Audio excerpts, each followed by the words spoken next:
savez ce qui serait vraiment génial? Ce serait d'enseigner la logique, tout en exposant simultanément le faux prophète le plus évident de l'histoire.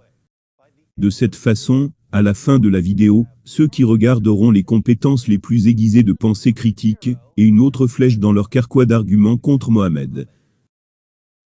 Voulez-vous voir ces arguments? Allons démolir aujourd'hui le faux prophète, avec les arguments d'Imodutolence. Mode qui, en niant, nie.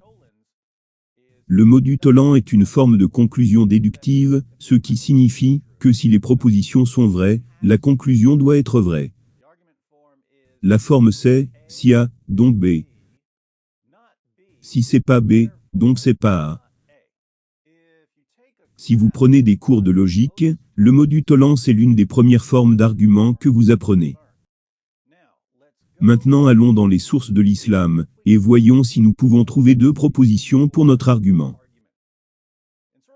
Dans la sourate 5 verset 67 du Coran, Allah dit à Mohammed: « Ô messager, transmets ce qui t'a été descendu de la part de ton Seigneur. Si tu ne le faisais pas, alors tu n'aurais pas communiqué son message. Et Allah te protégera des gens. Certes, Allah ne guide pas les gens mécréants. » Ce verset va nous donner notre première proposition. Allah dit à Mohammed de transmettre ce qui lui a été envoyé par son Seigneur. Puis il dit: « Si tu ne le fais pas, alors tu n'auras pas transmis le message. » Puis il dit: « Et Dieu te protégera des gens. » Donc Allah dit à Mohammed de transmettre ce qui lui a été envoyé. Et il promet que si Mohammed transmet ce qui lui a été envoyé, il le protégera contre les gens. Nous pouvons donc écrire la promesse d'Allah à Mohammed comme étant la première proposition. Si Mohammed transmet le message que Allah lui a envoyé, alors Allah le protégera contre les gens. Cela est une vraie affirmation, selon la sourate 5 verset 67 du Coran. Maintenant, une question rapide. Est-ce que Allah a protégé Mohammed des gens? Non.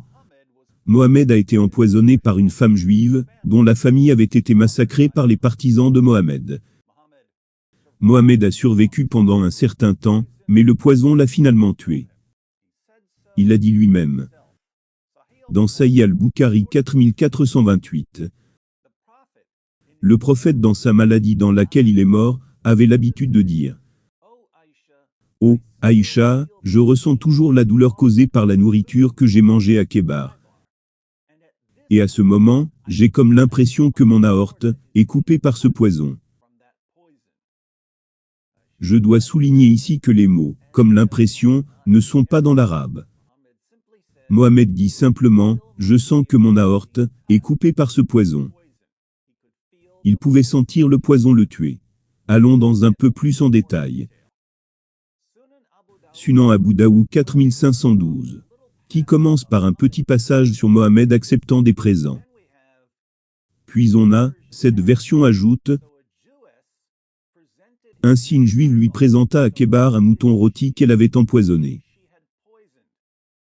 Le messager d'Allah en a mangé, et les gens en ont aussi mangé. Entre parenthèses, cela est vraiment stupide d'autant plus que tu viens de massacrer sa famille entière. Il a alors dit: enlevez vos mains de la nourriture, car elle m'a informé qu'elle est empoisonnée. Bishr ibn al-Bara ibn Marur al-Ansari est mort. Alors il, le prophète, envoya chercher la juive, et lui dit: qu'est-ce qui vous a motivé à faire le travail que vous avez fait?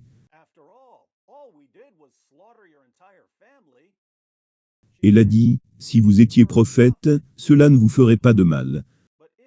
Mais si vous étiez roi, je débarrasserais le peuple de vous. Le messager d'Allah a alors ordonné à son sujet, et elle a été tuée. Il a ensuite dit à propos de la douleur dont il est mort: j'ai continué à ressentir de la douleur à cause du morceau que j'avais mangé à Kébar. C'est le moment où il a coupé mon aorte. Donc Mohammed et ses compagnons ont mangé des moutons empoisonnés. Quelque temps après avoir commencé à manger, Mohammed a annoncé que le mouton l'avait informé qu'il était empoisonné. Mais c'était trop tard. Bishr est mort assez rapidement, Mohammed a survécu, mais cela l'a finalement tué aussi. Il fait spécifiquement référence à la douleur dont il est mort et dit: c'est le mouton empoisonné qui lui a finalement coupé son aorte. C'est-à-dire qu'il l'a tué. Un autre hadith. Sunan Abu Daoud 4513. Rapporté par Ibn Ka'b et Malik. Sur l'autorité de son père, Mubashir, entre parenthèses, c'est la mère de Bishr. Rappelez-vous que Bishr est celui qui est mort très rapidement de l'empoisonnement. Mubashir a dit au prophète pendant la maladie dont il est mort: que pensez-vous de votre maladie, messager d'Allah? Je ne pense à la maladie de mon fils qu'au mouton empoisonné, dont il avait mangé avec vous à Kébar. Le prophète a dit: et je ne pense pas à ma maladie sauf à cela. C'est le moment où il a coupé mon aorte. Remarquez ce que la mère de Bishr dit ici. Elle dit que lorsqu'elle pense à la maladie de son fils, dont il est mort, elle pense au mouton empoisonné. Et elle demande à Mohammed: que penses-tu de ta maladie? Mohammed dit qu'il pense la même chose. Il est donc en train de mourir du poison, tout comme Bishr. Mohammed est mort d'une mort agonisante, parce qu'une femme l'a empoisonné. Est-ce que Allah a protégé Mohammed des gens? Non. Et cela nous conduit à la proposition numéro 2. Allah n'a pas protégé Mohammed des gens. En mettant toutes ces affirmations ensemble, que pouvons-nous conclure? De la première proposition, si Mohammed avait transmis le message que Allah lui a envoyé, alors Allah le protégera des gens. Selon l'islam, cela est vrai parce que Allah l'a dit. De la deuxième proposition, Allah n'a pas protégé Mohammed des gens. Selon l'islam, cela est vrai parce que Mohammed l'a dit. Donc la conclusion, Mohammed n'a pas transmis le message que Allah lui a donné. Et nous écrivons un 2mt, ce qui signifie que les propositions 1 et 2 donnent la conclusion modu tollens. Notez, puisque la conclusion découle nécessairement des affirmations via le modu tollens, le seul moyen d'éviter la conclusion est de rejeter l'une des propositions. Donc, si vous voulez rejeter la conclusion, vous êtes obligé de dire que soit Allah avait tort, soit Mohammed avait tort. Faites votre choix, mes amis musulmans. Allah avait tort, ou Mohammed avait tort. Vous savez peut-être mieux que Allah ou Mohammed. Vous allez donc corriger l'un des deux. Si vous n'êtes pas disposé à corriger l'un d'entre eux, si vous n'êtes pas disposé à dire que Allah avait tort, ou que Mohammed avait tort, vous êtes coincé avec la conclusion que Mohammed n'a pas fidèlement transmis la révélation d'Allah. Maintenant, puisque Mohammed n'a pas transmis le message que Allah lui avait donné, Mohammed a dû soit changer le Coran, peut-être pour l'adapter à ses propres désirs, soit il ne l'a pas entièrement livré. Il en garda une partie cachée. Et c'est pourquoi, selon le Coran et les hadiths, a conduit Allah à retirer sa protection sur Mohammed. Et Mohammed fut tué par l'un de ses nombreux ennemis. Pouvons-nous obtenir plus de précision sur ce que Mohammed a fait, qui a amené Allah à être si en colère contre lui? Pouvons-nous savoir si Mohammed était coupable d'avoir inséré ses propres idées dans le Coran, ou s'il a simplement retenu une partie de ce qu'Allah lui avait révélé? Oui, nous pouvons. Voici une dernière cerise sur ce délicieux gâteau du dimanche. Vous vous souviendrez que Mohammed a dit à plusieurs reprises qu'il pouvait sentir son aorte se couper à cause du poison. Et que le poison lui a coupé l'aorte. Sourate 69 versets 44 à 46 du Coran. Et s'il, c'est-à-dire Mohammed, avait forgé quelques paroles qu'il nous avait attribuées, nous l'aurions saisi de la main droite ou avec puissance. Ensuite, nous lui aurions tranché l'aorte.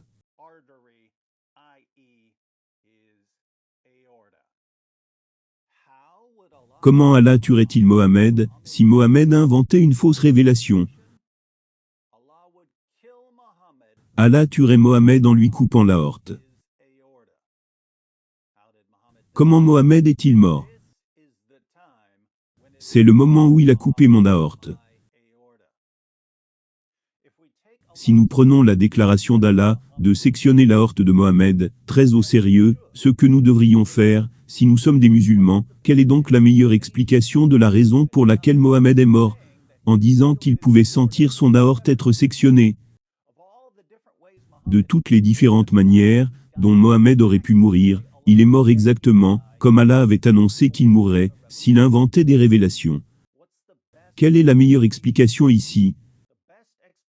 La meilleure explication, si nous prenons le Coran au sérieux, c'est qu'Allah a tué Mohammed pour avoir inventé des révélations.